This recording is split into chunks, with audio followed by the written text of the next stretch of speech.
Today we're taking a look at the Walksnail Moonlight kit, and until this point there's been only one option for 4K FPV recording, and that's DJI. So let's open this up and see if this is a viable alternative. Okay, so here it is, the Moonlight kit, bringing 4K to the Walksnail system. You have your traditional Walksnail box. On the back here you have a sticker that says Model Moonlight kit and coaxial cable 140 millimeters. Below it shows the voltage input between 7.4 volts and 25.2 volts, so between 2 and 6S batteries. So let's open this up and see what's inside. All right, and this looks like the traditional Caddx presentation with this pull tab on here, pretty nice.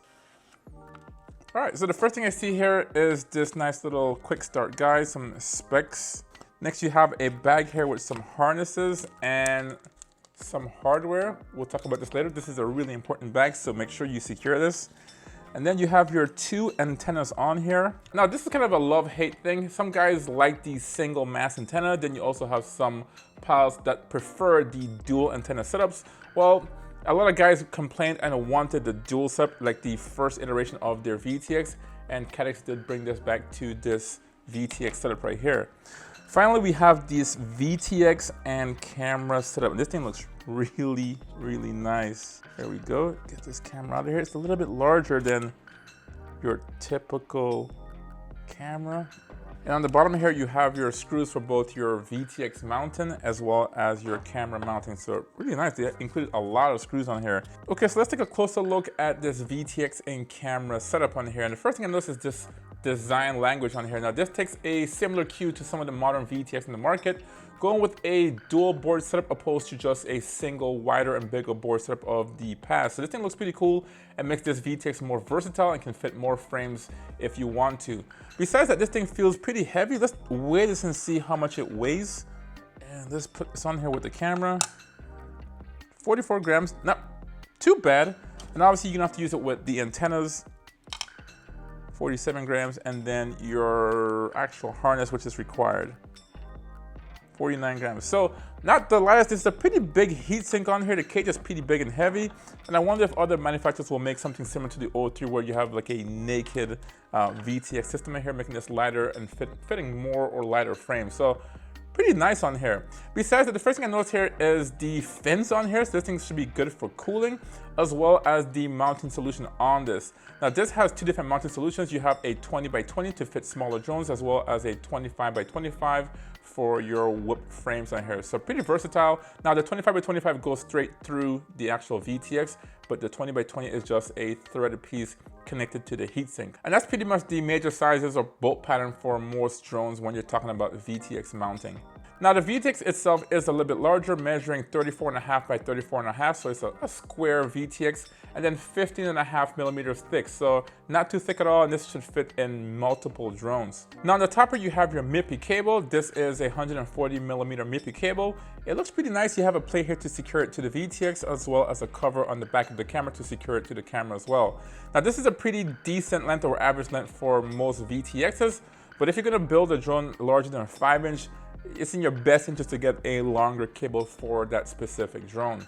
Now on the side here you have a couple of ports. Below here you have a port here for your harness. We talked about this right here. And this is the harness to go from your actual VTX to your flight controller. Now they did take on some cues here from some of the other modern VTX in the market with a plug type harness or port on here, eliminating the need for soldering this to the VTX. Now to the left of that you also have a TX and an RX pad in case you do want to go the traditional route and solder it to the VTX.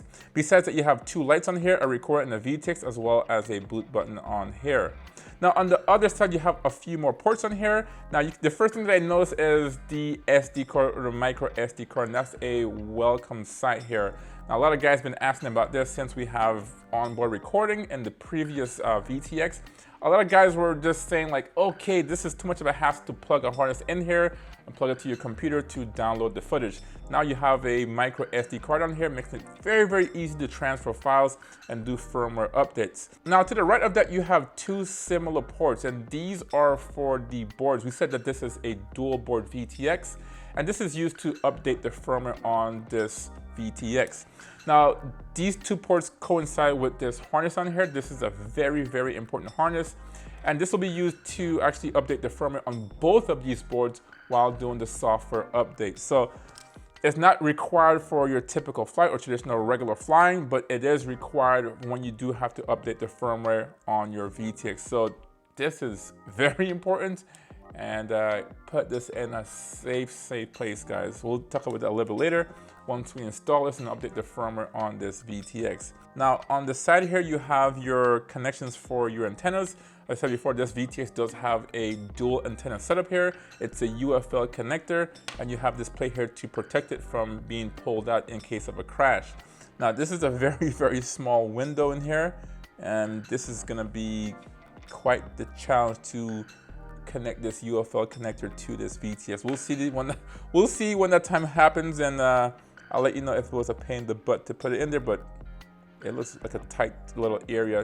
Now moving to the camera here, this is your 4K 60 frames per second camera. This one here is good for around 160 degrees field of view, so really wide angles.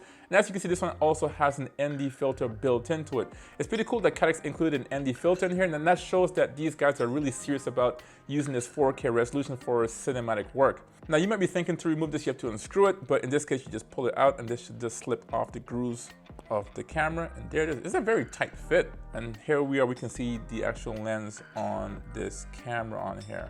Now this is a 19.6 millimeter wide camera, and I don't know if that constitutes this as a 19 or a 20 millimeter camera, but in any case, if you have a DJI-03 drone, then this camera here should support it since it's between 19 and 20 millimeters.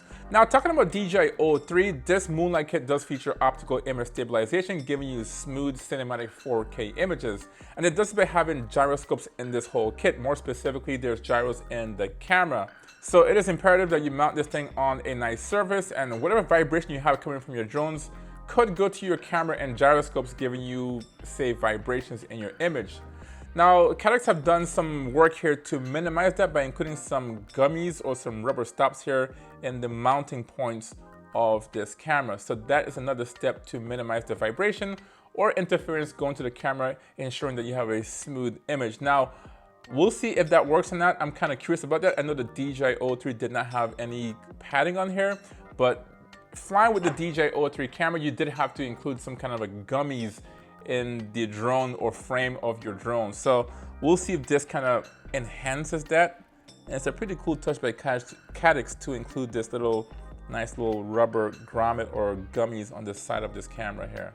Now because of this technology, the Moonlight kit can record the stabilized image straight to your SD card, but if you're not satisfied with that image, you can also put this in GyroFlow and stabilize the image even more. So it's pretty cool, and we'll test it out to see how this thing here works and how well the gyroscopic information is being recorded to the file.